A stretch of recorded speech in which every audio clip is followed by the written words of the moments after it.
예, 전남 광양시를 지역으로 둔 서동문입니다. 윤석열 대통령과 장관 등 노동자들에게 검폭, 빨대, 기생, 조폭, 약탈 집단 등 혐오 발언이 쏟아내고 과거 정부가 법 집행을 포기해 불법 시위가 만연해 있다며 경찰에 엄정 대응을 지시하는 경찰의 집회 시위 대응이 아이진압으로 오고 있습니다.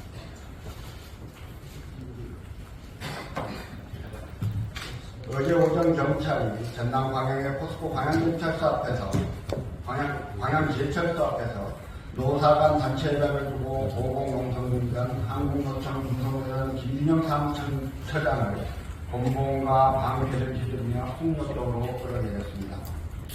김 사무처장은 만무의 아무런 안전장치도 없는 고공에서 경찰이 그는 진압공에 폭행당한 채로 끌려 내려왔고 피를 흘리며 병원으로 옮겨졌습니다.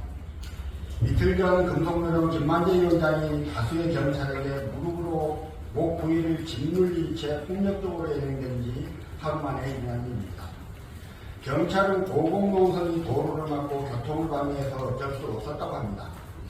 하지만 새벽 시간 조합원 10여 명밖에 없는 농성장에 경찰이 6개 중대를 투입하고 다수의 경찰이 한 명의 농성자에게 권봉과 방패를 흘려 상처를 입히는 행위가 과잉이 아니라고 말할 수 있는지 의문입니다.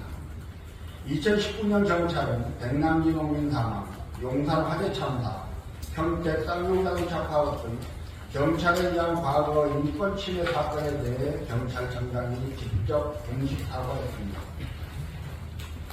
경찰력은 어떠한 경우에도 남용되어서는 안 되며 절제된 가운데 행사되어야 하는데 그렇지 못한 부분이 확인됐다.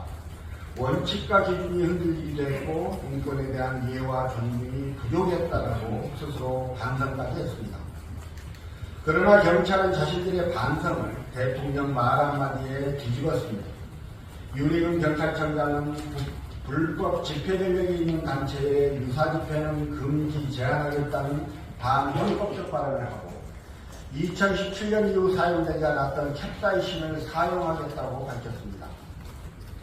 집회 시위의 자유는 헌법에 보장된 기본권입니다. 대법원은 설사 미신고 집회라고 해도 폭력 등 중대한 불법이 없다면 그리고 평화적 집회라면 강제 해산할 수 없다고 판시했습니다. 헌법재판소는 야간 집회 금지가 헌법에 어긋난다고 결정했습니다. 민주주의 국가에서 자유로운 의사표현은 너무나도 당연하고 이는 우리 국민이 만들어온 민주국가의 성취입니다. 그러나 윤석열 대통령의 한마디로 헌법상의 권리가 침해되고 훼손되고 있습니다. 지난 문재인 정부 당시 진보 보수 진영을 가리지 않고 많은 집회가 있었지만 집회 참가자들에 대한 강제 진압 소식은 들리지 않았습니다.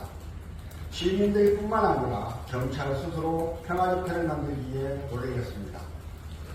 그러나 다시 집회 현장에 캡사이신이 등장한다고 하고 농성하던 노동자가 피를 흘리며 권봉과 방패에 짓눌려 연행되고 있습니다.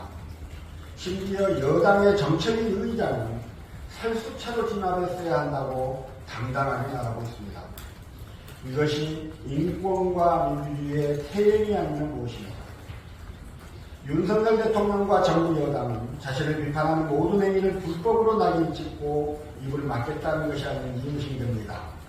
목적이 무엇이건 국민의 입을 막고 국민에게 폭력을 행사한 정권은 민심의 심판에서 자유롭지 못했습니다. 윤석열 대통령은 명심해야 할 것입니다. 이상입니다.